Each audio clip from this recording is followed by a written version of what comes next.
One of the realities of working in Photoshop is sometimes we get images that just don't fit into the category of like, oh look, she's standing on a white background, or there's a nice solid blue background, something that's not going to be easy. And this is a good example.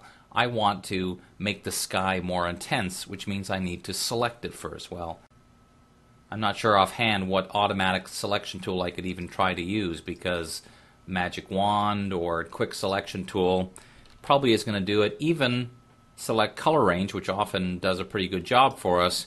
Here, as we can see, the problem is it's doing a pretty good job, but then I have to start to add in the clouds, and I'm still missing some pieces. So there will still be occasions where that doesn't quite work. So one of the possible solutions, and we'll look at this in a couple of different examples, is how we can make a channel-based selection. Now, in an earlier class, we talked about how to save your selection as a channel. So just as a review, not that I would do this, but if I had made a selection and I said Save Selection, clicked OK, and then looked at my channels palette, you would see this thing called Alpha 1, which means it's that additional channel, and it is a mask.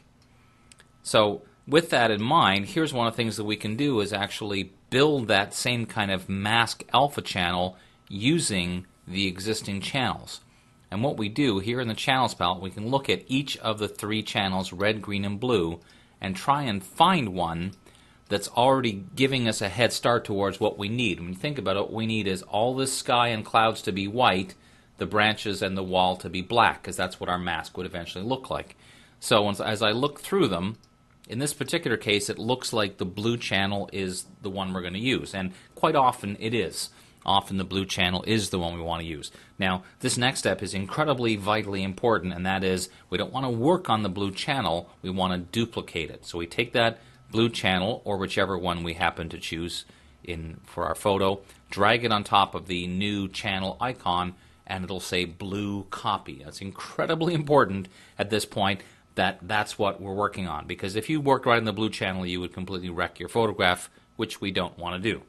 So at this point, we're working on this channel, and we're trying to push it towards this idea of black and white. So I could try, for example, starting with levels and just start to make the darks a little darker and the lights a little lighter. Now, as I'm doing this, I'm keeping my eyes on the tiny little branches of this, because if I go too far, I lose some of that detail. So I'm trying to get kind of a happy medium here where I can get a pretty good result. So that's a pretty good start right there. Another method we often use to do this is apply image. The apply image command will allow us to take this blue copy and try commands like overlay or multiply. Now, I generally use overlay, and the reason is overlay makes whatever's dark a little darker and whatever's light a little lighter. So since that's what we're heading towards, you can see it's already doing a pretty good job. And sometimes you can do it once, doing it a second time, it'll remember the same settings, will look like it's done a pretty good job. As we mentioned previously, at a certain point, not a bad idea to invert it and see what it looks like, so you can start to pick up any areas. Obviously, we're missing some information in here. What we may want to do is click beside the RGB channel to get into kind of like a quick mask view once again. So now we can see what it is that we're missing.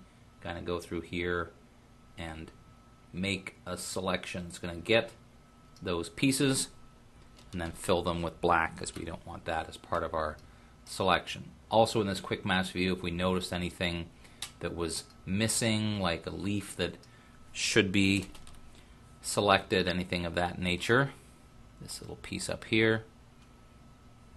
So as you can see, some recurring themes here. Even though we're doing a channel-based selection, as we're building it, we're taking advantage of this kind of quick mask view to see how we're doing. That looks pretty good.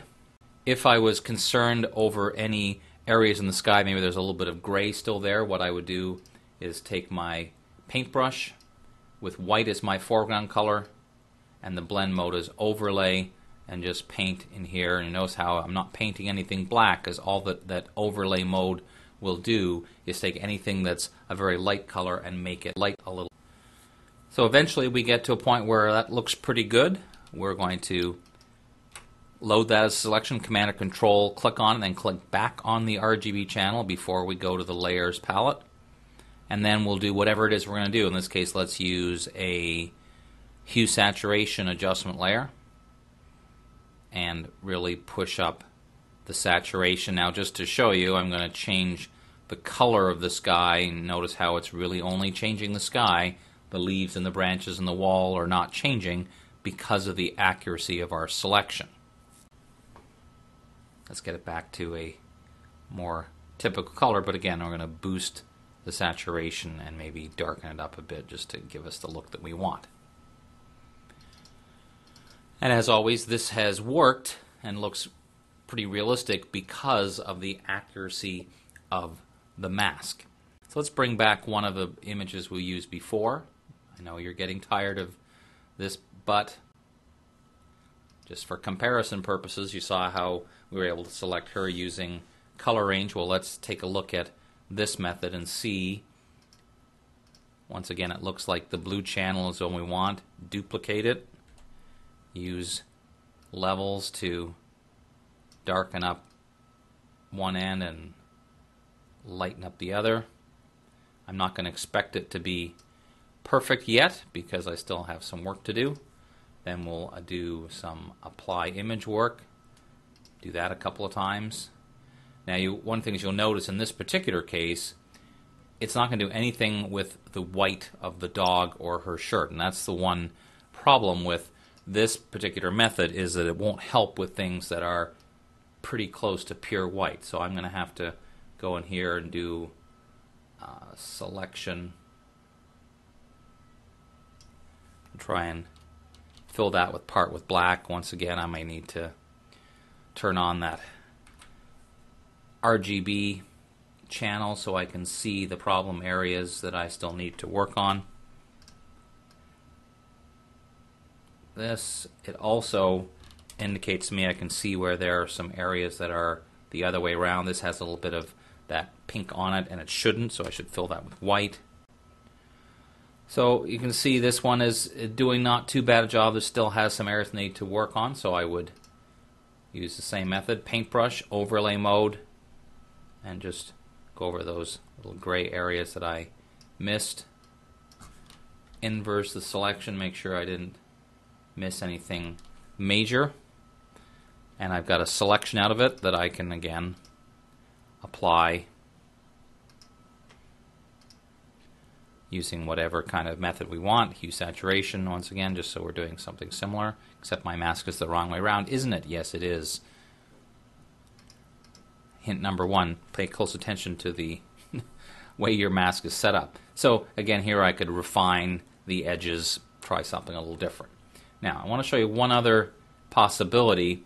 This is something that came across as I was experimenting. Probably not the first person on the planet to ever try this, but it just was something I'd never seen before. Kind of worked out pretty well in certain circumstances.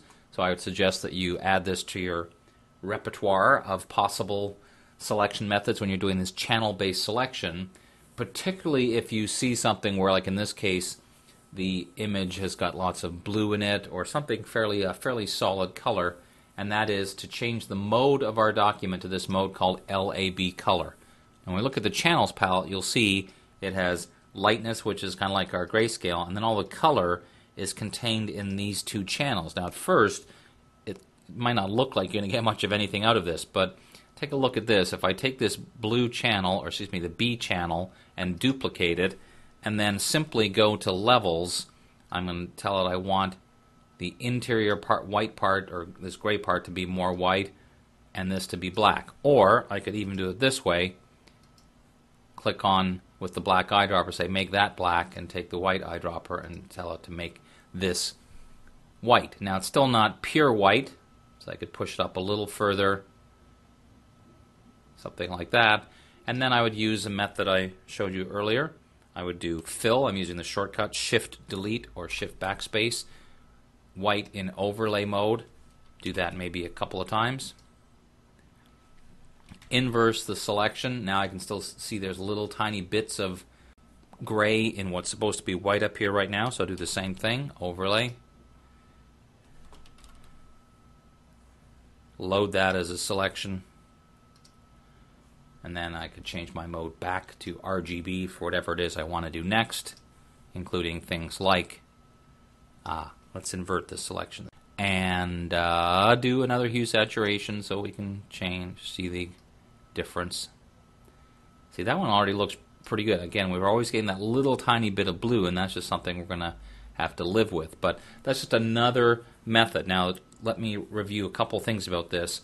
When you change the mode to LAB color, you want to do this early on, because if you already have adjustment layers, they will go away. So do this first. Go to LAB color, find the B channel typically, although the A channel might work some of the time. And then once you've duplicated it, convert back to RGB before you start adding any things like adjustment layers. Now, just a couple of final words about this channel-based selection. Some people use this as kind of their everyday method because they've got it pretty down pat, and I have no problem with that whatsoever because it really can be very accurate, particularly now the combination of making a channel-based selection and then turning that channel-based selection into a mask, a layer mask, which you then refine using the mask panel. That's a pretty good combination, a pretty good workflow to get you going. Having said that, particularly if you have an image like this one or one similar to it where you do see some fairly solid colors, I would probably try color range and tools like it right away just because it can be pretty automatic. And then if need be, if it doesn't work, then use this channel-based selection as another possible option.